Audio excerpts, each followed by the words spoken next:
Parece ser difícil e no mesmo tempo é fácil demais. É fácil? Demais. Ah, pessoal, outra adivinhação. Quero para vocês responder. O que é que só cresce antes de nascer e depois que nasce não cresce mais? Não tem como. Como é que é? O que é que só cresce antes de nascer e depois que nasce não cresce mais? Rapaz, não tem como ele crescer depois que ele nasce.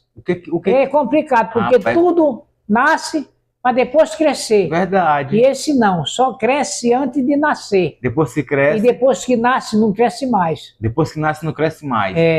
Essa é complicado, né? Essa é complicada demais. Complicado demais uma desviação dessa. Mas não tem nem rumo. Mas a resposta é muito reta. A resposta é boa? Boa demais, é reta a resposta. Boa. Mas essa daí é difícil demais. Difícil para quem não sabe, agora para quem sabe tudo é fácil.